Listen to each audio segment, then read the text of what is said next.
गौरी पुत्र गणेश को प्रथम करो प्रणाम, मनोकामना पूर्ण करे, सफल करे सब काम। बोलो गजानन जी महाराज की जय हो। आज आपको एक कथा सुना रही हूँ। उसमें है कथा का प्रथा। एक बहुत बड़ा चोर था। वो बड़ी बड़ी चोरियाँ करता था, लेकिन कभी पकड़ा नहीं गया। अब जैसे व्यापारी सोचता है कि मैं अपना काम अपने बेटे को सिखा दूँ, इसी तरह उस चोर ने सोचा कि मैं भी अपना चोरी का काम और उसमें ना पकड़े जाने का गुण अपने बेटे को सिखा दूँ। उसने अपने बेटे को सारे गुण सिखा करके कहा कि बेटा, कभी सत्संग में मत जाना और कभी सत्संग मत सुनना। यदि रास्ते में सत्संग हो रही हो तो अपनी दोनों अंगुलियों से कान बंद कर लेना। थोड़े दिन बाद उस चोर की मृत्यु हो गई। अब उसका बेटा चोरी करने लगा। वो छोटी छोटी चोरियां करता था, लेकिन कभी पकड़ा नहीं गया। एक दिन उसने सोचा कि छोटी छोटी चोरियां छोड़कर बड़ी चोरी करता हूँ, सो रोज़ाना मुझे चोरी नहीं करनी पड़े।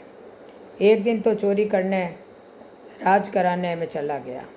वहाँ पर खजाने में जाकर उसने बहुत सा माल लेकर एक गठरी बांधी और निकल गया। रास्ते में एक गली में किसी की मृत्यु हो गई थी, सो वहाँ पर उनका बड़ा परिवार होने की वजह से पंडित जी माइक पर गरुड़ पुराण की कथा सुना रहे थे।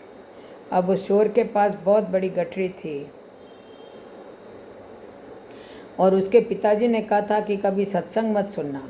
सो उसने एक हाथ से गठरी पकड़ी और एक हाथ की अंगुली एक कान में डाल दी। लेकिन उस समय वहाँ प्रेत की कथा चल रही थी, सो उसके दूसरे कान से वो कथा सुनाई दे रही थी।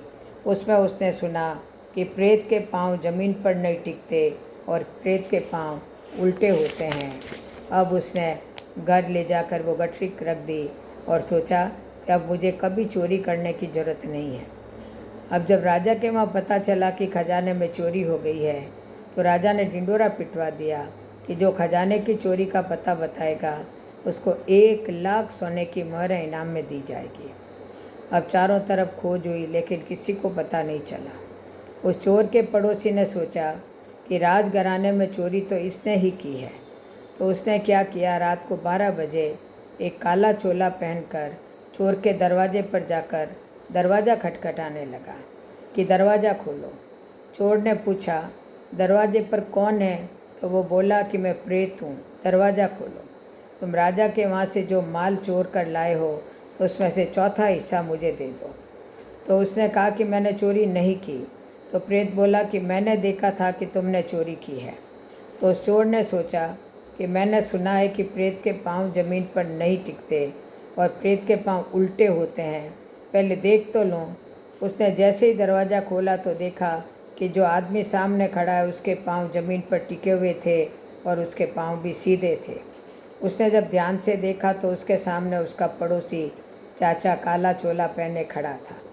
उसने कहा कि चाचा, आपने ऐसा क्यों किया? तो उसने कहा कि मुझे मेरी बेटी की शादी करनी है और मेरे पास पैसे नहीं हैं। चोर ने सोचा कि इतनी सी कथा सुनने से मैं इतने बड़े खतरे से बच गया, तो पूरी सत्संग से तो मेरा उद्धार हो जाएगा। तो वह सत्संग में लग गया और उसने चोरी करनी छोड़ दी और वो जितना धन लाया था सब धन धर्म के कार्यों में लगा दिया। इसीलिए कहते हैं कि कथा सुनो, ध्यान से सुनो, प्रेम से सुनो, उसको मन में उतारो। बोलो जय श्री कृष्ण, जय जय श्री राधे। और ये मेरी कहानियाँ आपको पसंद आती हो तो आप सब सब्सक्राइब करें।